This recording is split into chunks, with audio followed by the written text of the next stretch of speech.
بسم اللہ الرحمن الرحیم اللہم صلی وسلم وبارک علی سیدنا و مولانا محمد وعلی آلہ واصحابہ وبارک وسلم رب اشرح لی صدری ویسر لی امری واحلل عقدۃ من لسانی یفقہوا قولی۔ تمامی ویورز اینڈ لسنرز کی خدمت میں سید شہریار داؤد کا السلام علیکم ورحمۃ اللہ وبرکاتہ۔ آپ دیکھ رہے ہیں اپنا پسندیدہ پروگرام روحانی مسائل کا حل شہریار داؤد کے ساتھ۔ ہمارا پروگرام ہے تو روحانی مسائل کا حل، لیکن مجھے کچھ لوگوں نے میسیجز کیے، کالز کی کہ مولانا آپ تو روحانی مسائل کا حل کے اندر روحانی مسائل تو بتاتے نہیں ہیں اور جو ہے نا اپنی تقریریں جھاڑتے رہتے ہیں۔ تو میں نے کہا یار اس میں میرا کوئی قصور نہیں ہے، قصور آپ کا ہے۔ آپ کا قصور کیا ہے؟ میں جو اگر بات کوئی کرتا ہوں ہمارے ٹاپکس کے اوپر آپ غور کیا کریں۔ توبہ کسے کہتے ہیں؟ جیسے آج کا ٹاپک ہے توبہ کیوں ضروری ہے۔ اس کے علاوہ جو ہم اصحاب یعنی اہل بیت اطہار کی جو ہم بات کرتے ہیں، جو مولا علی مشکل کشا کی ہم بات کرتے ہیں، اس کے علاوہ ہم جو ہمارے خود کے نفسانی خواہشات کے اوپر جب ہم بات کرتے ہیں، وضو غسل کے اوپر بات کرتے ہیں، یہ سب کیا ہیں؟ یہ ہمارے روحانی مسائل کے حل ہی کے لیے تو بتائے جا رہے ہیں۔ جیسا کہ آج ہمارا ٹاپک ہے کہ جی ہمیں توبہ کیوں کی جائے، ہم توبہ کیوں ضروری ہے ہمارے لیے کرنا؟ توبہ اس لیے ہمارے لیے کرنا ضروری ہے کہ ہمارے آقا صلی اللہ تعالیٰ علیہ وآلہ وسلم نے ہمیں حکم فرمایا ہے، جیسا کہ میں نے گزشتہ پروگرام میں بھی آپ کو ایک حدیث مبارکہ سنائی کہ آقا علیہ الصلوۃ والسلام فرماتے ہیں، مفہوم عرض کرتا ہوں، اے لوگو اللہ کی بارگاہ میں کثرت سے استغفار کیا کرو، کیونکہ میں اللہ کی بارگاہ میں روزانہ 70 سے زیادہ مرتبہ توبہ کرتا ہوں، استغفار کرتا ہوں۔ اور ایک مقام پر ارشاد فرمایا میں روزانہ 100 مرتبہ سے زیادہ استغفار کرتا ہوں، یعنی اللہ عز و جل کی بارگاہ میں توبہ کرتا ہوں۔ یہ استغفار ہے کیا؟ دیکھیے، توبہ جو ہے امام حکیم الامت مفتی احمد یار خان نعیمی رحمۃ اللہ تعالی علیہ فرماتے ہیں کہ استغفار کے معنی ہیں گزشتہ گناہوں کی معافی مانگنا، اور توبہ کی حقیقت یہ ہے کہ آئندہ وہ گناہ نہ کرنے کا عہد کر لینا یا زبان سے گناہ نہ کرنے کا عہد۔ استغفار اور دل سے عہد توبہ کہلاتا ہے۔ اچھا، یہ استغفار میں لفظ غفرن آتا ہے، غفر کا مطلب کیا ہے؟ اس کا مطلب ہے چھپانا، چھلکا و پوست وغیرہ۔ جیسے استغفار کی برکت سے جیسے وہ کوئی چھلکا، کوئی وہ کسی کے اوپر وہ آ جاتا ہے نا، گھاس پھوس آ جاتی ہے، وہ اس کو ڈھک لیتی ہے، بالکل اسی طرح استغفار جو ہے نا ہمارے گناہوں کو ڈھک لیتا ہے۔ اچھا، آپ کو ایک اور غفر، آپ نے ایک لفظ ہیلمٹ سنا ہے آپ نے؟ ہیلمٹ، یہ جو ہم موٹر سائیکل چلاتے ہیں تو ہم ایک سر پہ ہیلمٹ پہن لیتے ہیں، اس پہ ہم ہیلمٹ کو سمجھ لیں عربی میں غفرہ کہتے ہیں، یعنی وہ چیز جس نے آپ کو اپنے احاطے میں لیا ہو، آپ کو شیلڈ کر لیا ہو، اپنے دائرے میں، اپنے حصار میں لے لیا ہو، تو غفرہ استغفار یہی ہے۔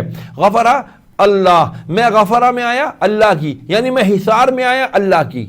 تو کیا ہمیں ہر وقت اللہ کے حصار کی، اللہ کی رحمت کے سائے کی ضرورت نہیں ہے؟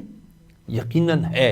جب میرے آقا فرما رہے ہیں کہ میں دن میں 70 مرتبہ اور ایک مقام پر فرمایا 100 مرتبہ سے زیادہ مرتبہ استغفار کرتا ہوں، کیا نبی علیہ السلام کو استغفار کی ضرورت ہے؟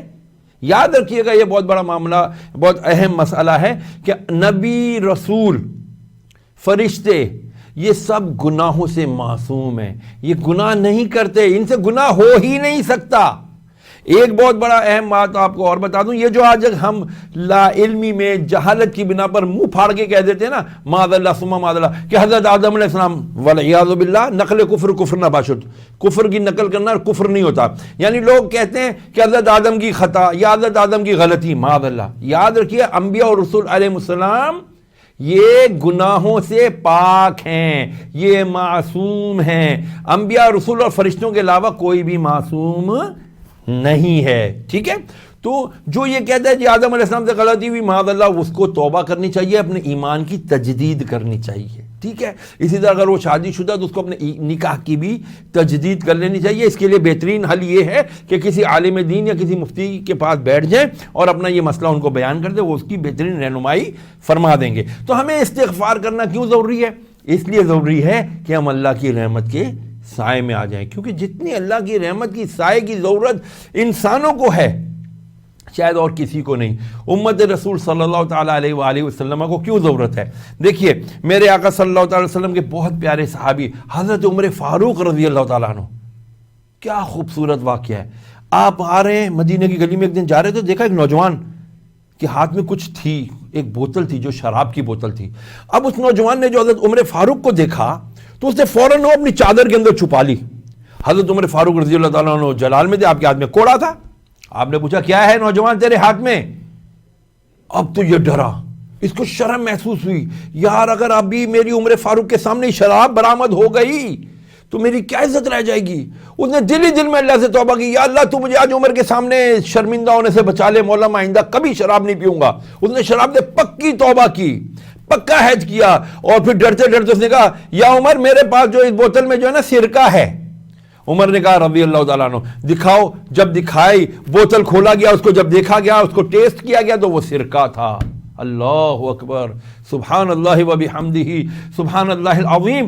ذرا دیکھیے کہ بندے نے بندے کے خوف سے, اس صحابی نے عمر فاروق رضی اللہ تعالیٰ عنہ کے خوف سے جب توبہ کی تو شراب جو ہے سرکے میں تبدیل ہو گئی. تو جب بندہ خالق کے خوف سے توبہ کرے گا تو کیا اس کے گناہوں کی شراب نیکیوں کے سرکے میں نہیں تبدیل ہوگی؟ ضرور تبدیل ہوگی. بات صرف اتنی ہے کہ ہم توبہ کریں, ہم توبہ کی طرف بڑھیں. ہم توبہ چونکہ کرتے نہیں ہیں, کرتے ہیں توڑ دیتے ہیں. نتیجہ کیا نکلتا ہے کہ ہم مار کھا جاتے ہیں. کس سے؟ شیطان سے. ان الشیطان لکم عدو مبین. اللہ فرماتا ہے کہ شیطان تو تمہارا کھلا ہوا دشمن ہے, چھپا ہوا نہیں, کھلا ہوا دشمن ہے. بدقسمتی سے آج ہم اس بات کو سمجھ نہیں رہے. ہم کس کو دشمن سمجھتے ہیں؟ میں بتاتا ہوں ہم کس کو دشمن سمجھتے ہیں. کسی نے بڑی خوبصورت شعر میں یہ بات کہی کہ ناصحہ نہ کر مجھے نصیحت, دل میرا گھبرائے ہے. ناصحہ کہتے ہیں نصیحت کرنے والے کو. ناصحہ نہ کر مجھے نصیحت کہ دل میرا گھبرائے ہے, ارے اس کو تو میں دشمن جانوں جو مجھ کو سمجھائے ہے. کہ آج جو ہمیں سمجھا دے, آج جو ہماری اصلاح کرنے کی کوشش کرے, ہم اسے اپنا دشمن سمجھتے ہیں. بزرگوں کا کیا عجیب و غریب طریقہ تھا, بہت ہی پیارا طریقہ تھا. اللہ عز و جل کی بارگاہ میں جھک جاتے تھے, عاجزی کیا کرتے تھے. جیسا کہ ایک مرتبہ ایک بزرگ اللہ کے ولی اپنے مریدوں کے ساتھ کہیں سے تشریف لے جا رہے تھے. اچانک اوپر سے نا گھر سے کسی نے نا, وہ راکھ ہوتی ہے نا کوئلوں کی بھجی ہوئی راکھ, وہ راکھ اوپر سے پھینکی. تو حضرت نے سفید دستار پہنی ہوئی تھی, سفید امامہ پہنا ہوا تھا. وہ راکھ آگے سیرا آپ کے سر پہ امامے کے اوپر گری, سارا امامہ کالا ہو گیا. اب آپ کیا کہہ رہے ہیں حضرت صاحب؟ حضرت فرماتے ہیں یا اللہ تیرا شکر ہے. خاک کو, اس راکھ کو جھاڑتے جا رہے ہیں, کہہ رہے یا اللہ تیرا شکر, روئے جا رہے ہیں یا اللہ تیرا شکر. مریدوں نے کہا حضرت صاحب یہ کیا بات ہوئی, ہم تو اس کو چھوڑیں گے نہیں بندے کو. آپ نے فرمایا رک جاؤ رک جاؤ. ارے بھائی کیوں نہیں چھوڑو گے؟ کہ حضرت صاحب آپ کس بات پہ شکر ادا کر رہے ہیں؟ اس نے راکھ پھینک دی. فرمایا اللہ کا شکر نہیں ادا کروں؟ ارے مجھ پر میرے گناہوں کے سبب آگ ڈالی جانی چاہیے تھی, لیکن بجھی ہوئی خاک ڈر رہی ہے. یہ اللہ سے شکر کا مقام نہیں ہے. اللہ اکبر. بات سمجھ میں آئی؟ اللہ تعالیٰ کی بارگاہ میں اسی طرح شکر کرتے رہنا اور عاجزی اختیار کرتے رہنا چاہیے کہ ہمارے گناہوں کے سبب جو آگ ڈالے جانے کے ہم مستحق تھے, لیکن بجھی ہوئی خاک ہم پر ڈلی, یہ اللہ کا ہم پر کرم ہے. میں آپ کو اس قسم کی اور پیاری باتیں بتاؤں گا, لیکن میری مجبوری ہے مختصر سے وقفے پر جانا. آپ کہیں نہیں جائیں گے, مجھے انشاءاللہ ابھی آپ کے ساتھ دوبارہ ملاقات کرنی ہے مختصر وقفے کے بعد.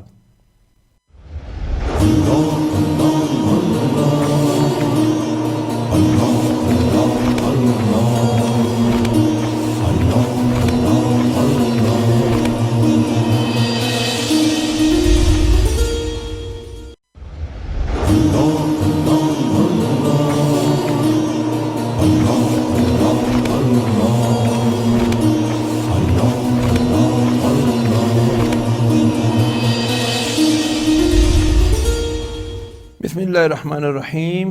Welcome back dear viewers and listeners. ہم بات کر رہے تھے استغفار کی، توبہ کرنے کی، کہ کیوں ضروری ہے. اس لیے ضروری ہے کہ ہاں تعلیم امت کے لیے نبی کریم علیہ الصلوۃ والسلام نے یہ ہمیں ارشاد فرما دیا کہ میں 70 مرتبہ، اور ایک روایت میں ہے 70 سے زیادہ، اور ایک میں 100 مرتبہ اللہ کی بارگاہ میں توبہ کرتا ہوں، استغفار کرتا ہوں. اور غفرن کا میں نے مطلب آپ کو بتا دیا، اللہ کے حصار میں آنا، اللہ کی رحمت کے دائرے میں آنا. حالانکہ نبی علیہ السلام، جتنے انبیاء کرام علیہ السلام، وہ سب معصوم ہیں، وہ کوئی گناہ نہیں کرتے، وہ نیکی، وہ عبادتیں کر کے اللہ کی بارگاہ میں توبہ کرتے ہیں، اور ہم گناہ کر کے اللہ کی بارگاہ میں توبہ کرتے ہیں. ٹھیک ہے، بات سمجھ میں آ رہی؟ اچھا، بزرگان دین کا کیا طریقہ رہا ہے؟ بزرگان دین کا طریقہ یہ رہا ہے کہ وہ ذرا سی بات کے اندر اپنے لیے معرفت کہتے ہیں اللہ کو پہچاننا، معروف ہونا، اللہ کو پہچاننے والی حرکتیں کرنا یا اعمال کرنا، جس سے ان کو اللہ کی معرفت، اللہ کا قرب حاصل ہو. جیسا کہ بزرگان دین نے ایک کتاب میں واقعہ لکھا ہے. فرماتے ہیں کہ ایک استاد تھا، ٹیچر، وہ بچوں کو کہتا ہے کہ بھئی کل آپ لوگوں کا ٹیسٹ ہے، اور جو جتنی مسٹیک کرے گا اس کو اتنی مسٹیکس کے اوپر اتنی ڈنڈیاں، سوٹیاں پڑیں گی. خیر جی، ٹیسٹ ہوا. ٹیسٹ ہونے کے بعد سب بچے لائن میں کھڑے ہو گئے آ کے، اور اپنی اپنی کاپی سامنے رکھ دی. استاد نے دیکھا ہاں جی 3 غلطیاں، اس کو 3 ڈنڈیاں ماری. بچہ سائڈ پر چلا گیا. اب ایک بچہ کھڑا ہے، وہ جو کیا کرتا ہے، اس کی تیسرے نمبر 4تھے نمبر پہ باری تھی، وہ جو ہے نا پیچھے والے بچے کو آگے کر دیتا، خود پیچھے ہو جاتا ہے. پھر اس کی باری آنے لگتی، وہ پیچھے والے کو آگے کر دیتا، خود پیچھے ہو جاتا ہے، یہاں تک کہ وہ بالکل لاسٹ میں چلا گیا. اب جو استاد کے سامنے اب وہ اکیلا رہ گیا، تو اب وہ رو رہا ہے، دھاڑے مار مار کے رو رہا ہے. کتاب اس نے اپنی یوں پکڑی ہوئی ہے، اور کتاب لا کر کے اس نے ٹیبل پہ رکھی اور اپنے دونوں ہاتھ یوں کر دیے، اور کہنے لگا استاد جی میرا تو سب کچھ ہی غلط ہے، استاد جی میرا تو سب کچھ ہی غلط ہے. اور یوں ہاتھ اپنے استاد کے سامنے کر دیے. استاد کو پتہ نہیں کیا اس وقت معرفت الہی حاصل ہوئی. وہ سمجھ گیا کہ یار یہ بچہ آج استاد کے خوف سے اپنے ہاتھ سامنے کر رہا ہے، اور یہ کہہ رہا ہے میرا تو سب کچھ ہی غلط ہے، یعنی میرا پورا املا، میرا پورا نام اعمال غلط ہے. وہ کہنے لگے کل قیامت کے دن میرا کیا ہوگا، کل قیامت کے دن میرا کیا ہوگا، کہ جب میں اللہ کی بارگاہ میں اپنا نام اعمال لے کے جاؤں گا، میرا تو نام اعمال سارا ہی غلط ہے. اور رونے لگے. اس استاد نے اس بچے کے ہاتھ پکڑے، آنکھوں سے لگائے، روتے رہے، اور اللہ کی بارگاہ میں توبہ کرتے رہے. یہ تھا ہمارے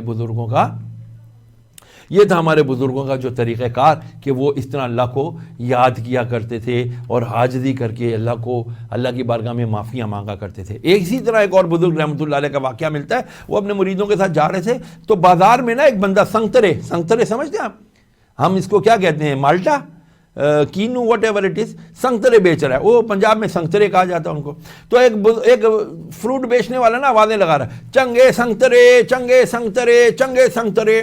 وہ اللہ والے بزرگ، وہ اللہ کے ولی، انہوں نے فوراً آواز سنی تو ان کو اللہ اللہ اللہ ذکر کرنے لگے. ان کو حال آ گیا، بے ہوش ہو کے گر پڑے. بڑی دیر مریدوں نے ہاتھ پاؤں مسلے تو ہوش میں آئے. پوچھا کہ وہ عارف کہاں گیا؟ پوچھا حضرت صاحب کون سا عارف؟ کون؟ فرمایا وہ جو اللہ کی یاد دلا رہا تھا ابھی. کہا حضرت کون سا؟ فرمایا جو سامنے بھی کھڑا تھا. کہا حضرت وہ تو فروٹ بیچنے والا تھا، فروٹ اپنا بیچ کے، سنگترے بیچ کے چلا گیا. فرمایا تم نے سنا نہیں وہ کہتا کیا تھا؟ کہا حضرت وہ تو کہہ رہا تھا چنگے سنگترے. فرمایا غور کرو، وہ کہہ رہا تھا چنگے سنگ ترے، کہ جنہوں نے اچھوں کے ساتھ سنگت، دوستیاں اختیار کی، ان کے بیڑے تر جاتے ہیں، ان کے بیڑے پار لگ جاتے ہیں. سارے مریدوں نے جو سنا تو وہ بھی واقعی کشف والے لوگ تھے، ان کے دل جگمگا رہے تھے. انہوں نے جو ہے فوراً وہ بھی اللہ کی بارگاہ میں گرے، اور انہوں نے خوب توبہ کی. تو مجھے بتایا جا رہا ہے کہ کال آ رہی ہے، آئیں دیکھیں کون اور کہاں سے. السلام علیکم ورحمۃ اللہ وبرکاتہ. وعلیکم السلام. مولانا صاحب کیا حال ہے، کیسے ہیں آپ؟ الحمدللہ رب العالمین. جی مولانا صاحب میں دانیال بات کر رہا ہوں کراچی سے. جی فرمائے دانیال بھائی. سب سے پہلے تو میں آپ کو مبارکباد دینا چاہتا ہوں آپ کے اس شو کی. ماشاءاللہ بہت خوبصورت شو ہے آپ نے بنایا ہے. بہت شکریہ. اور دوسری چیز یہ ہے کہ میرا ایک سوال ہے. جی یہ کہ میرے بہن بھائی کے رشتے نہیں آ رہے. اچھا، تو اس کے لیے کوئی مجھے وظیفہ بتا دیجیے. بالکل آپ کو وظیفہ بتا دیں. بہت شکریہ آپ کا فیض ٹی وی اور ہمارے فیض نیٹ ورک کو پسند کرنے کا، ہمارے پروگرام روحانی مسائل کا شہریار دور کے ساتھ اس پروگرام کو پسند کرنے کا بہت شکریہ. دیکھیے رشتے آج کل واقعی بہت کم آ رہے ہیں، اس میں کوئی شک نہیں ہے، لیکن اللہ کے کلام میں بڑی طاقت ہے. بہت ہی مجرب اور آسان وظیفہ. بچے یعنی لڑکے جن کے رشتے نہیں ہو پا رہے، لڑکیاں جن کے لیے رشتے نہیں آ پا رہے، یہ سب اپنی نماز عشاء جب آپ ادا کر لیں، عشاء کی نماز کے بعد 150 مرتبہ اللہ کا ایک پیارا نام ہے اللطیف، ٹھیک ہے؟ تو آپ نے پڑھنا ہے 150 مرتبہ عشاء کی نماز کے بعد یا لطیفو، یا لطیفو، یا لطیفو 150 ٹائمز آپ نے اللہ کا یہ پیارا نام یا لطیفو پڑھنا ہے۔ اس کے شروع میں اور آخر میں 1 مرتبہ یا 3 مرتبہ درود ابراہیمی پڑھ لینا ہے آپ نے۔ پھر اس کے بعد خالی وظیفہ نہیں پڑھنا، آپ نے اس کے بعد ہاتھ اٹھا کر کے دعا مانگنی ہے، یا اللہ جو تو نے میرے مقدر میں میرا بہترین شریک سفر لکھ چھوڑا ہے، اے مولا اس کے ساتھ میرا نکاح جلد از جلد آسانی سے فرما دے، انشاءاللہ العزیز رشتے آ جائیں گے۔ جی کوئی اور کال ہے جناب؟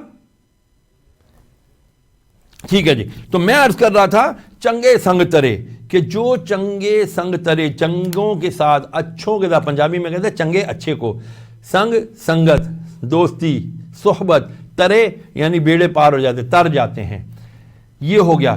بزرگوں نے بڑی خوبصورت ایک اور بات فرمائی ہے، کیا؟ چنگے بندے دی صحبت یارو جویں دکان اتاراں، سودا پاویں مل نہ لئیے ہلے آن ہزاراں۔ کہتے ہیں اچھے بندے کی صحبت جو ہے نا عطر کے دکان کی طرح ہے۔ آپ عطر کی دکان میں جائیں، پرفیوم کی شاپ پہ جائیں، وہاں سے آپ پرفیوم نہ خریدیں، عطر نہ خریدیں، لیکن پھر بھی آپ کو وہاں سے فائدہ ہوگا۔ کیا آپ کو فائدہ یہ ہوگا کہ آپ کو وہاں سے خوشبوؤں کے جھونکے آئیں گے، آپ خوشبو سونگیں گے، آپ کا ذہن معطر ہو جائے گا، آپ کو اچھا لگے گا۔ اور فرماتے ہیں برے مندے دی صحبت یارو جویں دکان لوہاراں، برے بندے دی یا مندے بندے دی، برے بندے دی صحبت یارو جویں دکان لوہاراں، او کپڑے پاویں کنج کنج بئیے چنگا پین ہزاراں۔